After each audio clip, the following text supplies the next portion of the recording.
not many people know that Wilson can open doors that others cannot open. Hindi alam ng tao yan. Nakaka-interview ng tao, Oo. magkwentuhan. Ito yun. Siya lang naman naka-interview kay Henry C. Repeatedly. Ito yung the late Henry C. Ganit NBC. The late Gokong Wei. Yes. Na-interview rin niya. The present Lucio Lucio Tan. Tan.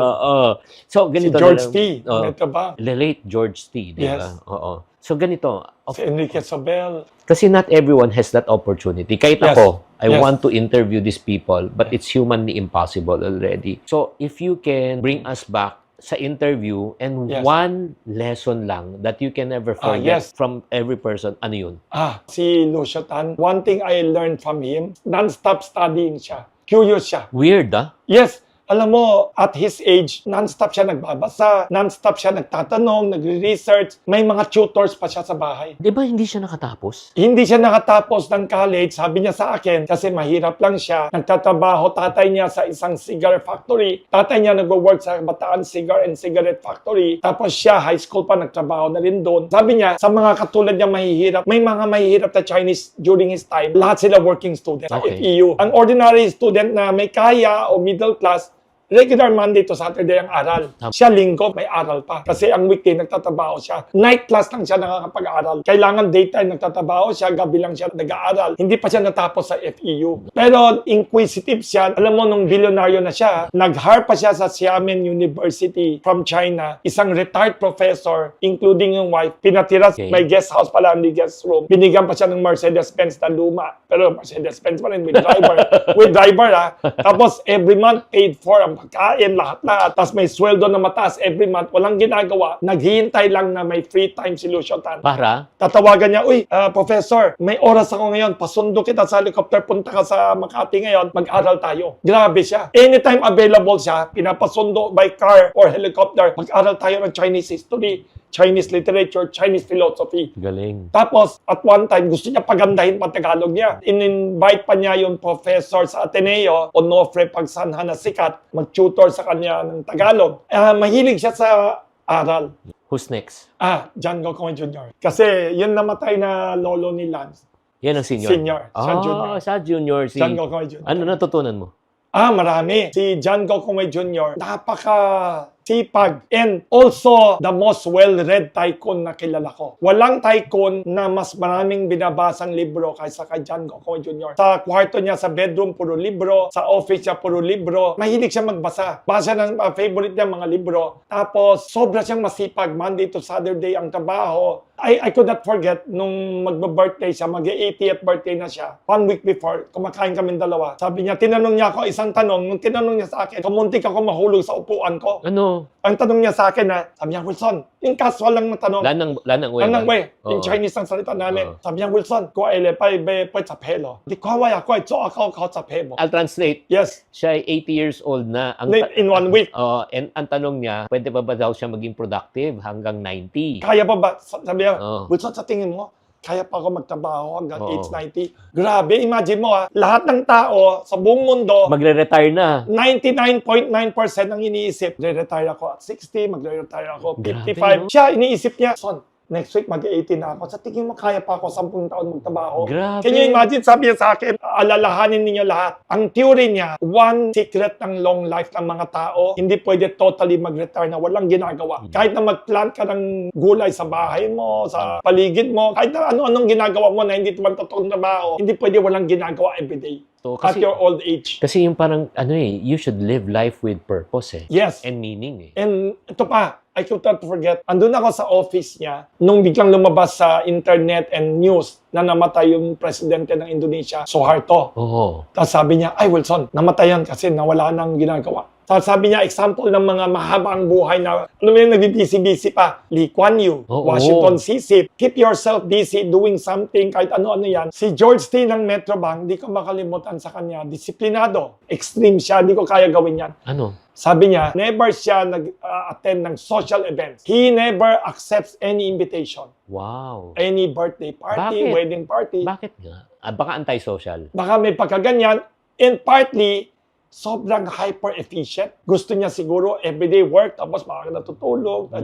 Everyday nagsiswimming 30 minutes. Tapos ang joke niya sa akin, Sir, paano, ang dami mo kakilala, dami mo kliyente sa bangko, sa Metrobank. Di ba, Wilson, alam mo ginagawa ko? Ako na lang papaparty sa lahat sa kanila once a year. Sa bahay niya, may malaking party siya once a year. Lahat imbitado. Tapos sabi ko, paano yung mga kaibigan mo? Iimbitahin ka ninong, imbitahin ka ganyan. Alam na nila, hindi ako nag-accept kahit kanino. Wow. Kaya hindi na nag-invite mga tao. Grabe. Sobra siyang focus sa trabaho niya. Henry C., napaka-humble na I could not forget. Sabi niya, sa whatever ginagawa mo, dapat mag-number 1 ka. Yun ang personal Wow. goal niya. Pag nakita mo siya, akala mo humble lang, soft-spoken. Driven, no? Oh, pero driven niya. Anything na ginawa niya, kailangan mag-number 1 siya. Tinan mo yung department store niya noon, layo-layo, biglang naging number 1 ng Shoemart. Huli siya nagbukas ng bangko, marami ng bangko. Naging number 1 ng BDO. Pati yung binili niyang China Bank, sikatin ngayon. Late siya pumasok sa real estate development. SMDC niya. Numero 1 niyan sa volume. Napaka-determined na tao. Saka magaling siya mag-hire ng good people. At saka magaling mag-train ng anak. Ay, oo. Lahat ng anak niya, humble, hardworking. Ganon din sa Gokong Wei, ha? Si Gokong Wei at si NDC, lahat yan, hindi spoiled ng mga anak. Sabi sa akin ni Tessie Coson, 13 years old siya, pinapatrabaho na siya. Ano yan? Weekends lang ba? Hindi, Wilson. Everyday after class, diretso sa tindahan. 13 years old, everyday daw. Ay, nanindi ko pa kwento. E di nag-aaral siya sa private school. Naka-uniforme pa, diretso sa tindahan. Nag-complain pa sa school. Why? Naka-uniform natin, tapos nagtatabaho doon sa tindera. Sabi, nakakaya daw. Imagine, kino-complain siya. Kasi anak mayaman, hindi pwedeng uniform ng school namin, tapos sa department store, nagkakahera, ganyan. Uy, alam mo, ayaw nila. may nag-trending lately Oo. Wilson. Nabalitaan mo na ba yun nagba-viral ngayon sa social media? Oo, Si may- Neneng D. 15 years old siya, nagbebenta lang siya ng overload hotdog. Yes. At bumibenta siya ng mga 1,000 to 2,000 Anong area siya? karyedo Wow. sa Manila. Oo. So, ito yung binilang-bilang ko, syempre. 50 pesos, kahit kumita lang siya ng 10 pesos, 20%. So, kumikita siya ng 10,000 to 20,000 pesos a Wow. day at 15. Wow. Pero may backlash. Anong klaseng backlash? Sinasabi, parang child labor daw, ina-exploit. Yes. Tapos sumagot siya. Sinabi Oo. niya, bakit kaya pag mga mayayaman na bata, Yes. nag-artista, sumikat, ang tawag child star. Tama. Pero pag Dami. mahihirap daw, pag umuunlad, umaasenso ang buhay kahit bata, child labor. Double standard nga. Di ba? Minsan unfair. Kaya nga, parang kay Tessie, di ba? Oh, bakit siya student? Iba tapos- daw, narinig kami, nagko-complain, bakit maganda yung kunikwento mo. Isa pa, aside from bias sa ganyan, may ibang tao sa lipunan natin na ang idea nila of success maging beauty queen, Oh, maging showbiz star, okay. basketball player, and politician. Hindi masyadong sikat in the past. Ngayon, umuunti, dumadami na negosyo Yes, and being lalo na- business person. Lalo na kung Pilipino. Yes, ang traditional route yumaman sa Pilipinas, aside from maging artista, celebrity, kurakot sa politika. Sa politika, mga ganyan, di ba? Or manalo sa sweepstakes, manalo sa lotto. Ay, Yung get grabe. rich quick mentality. Yeah. Pero yung ganyan, hindi sineselebrate. Tama. Kina-complain pa. Oh, ito. Next, Yes. Ah, yes. Enrique. Si Enrique Sobel, siya yung big boss ng Ayala noon. Billionaire siya. Pero na-aksidente siya noon sa polo. Ay, oo. Nagpo-polo siya sa Espanya, nadaganan siya ng kabayo. So, na-paralyze siya from the neck all the way down. Oh, no. In-invite niya ako, in-interview ko siya sa bahay niya, mansion niya, 1 hectare sa Ayala Labang. Wow! 1 hectare kasi developer siya ng Ayala Labang, di ba? Yung pamilya niya. Tapos, in the middle of the kwentuhan namin, napa-comment ako na, Sir, kawawa naman kayo. Dapat di ko sinasabi yun. Oh, no. Nasabi mo? Di ba kawawa siya? Oo. Pero parang naawa ako, sabi ko, Sir, kawawa naman kayo kasi yung condition nyo. Oo. Dapat di ko sinasabi yun. Tapos nung sinabi ko, natawa siya. Nasabi niya, Wilson, huwag kang maawa sa akin. Kasi ako, paralyzed from the neck all the way down, di ba? Maawa ka sa mga politiko natin. Paralyzed from the neck up. Ang galing niya. Natuwa ako talaga doon. Nagulat ako. Yung talagang imagine. Totoo yun. Kasi, di ba, yung parang sinabi ni yung ni Helen Keller, magaling na manunulat, di Yes. ba? Na sinabi niya, alam mo yung pinakamalungkot na buhay sa isang tao, Yes. meron kang paningin sa mata, pero wala kang pananaw sa Wala buhay. kang panadaw. Tama. To have sight and without vision. Yes.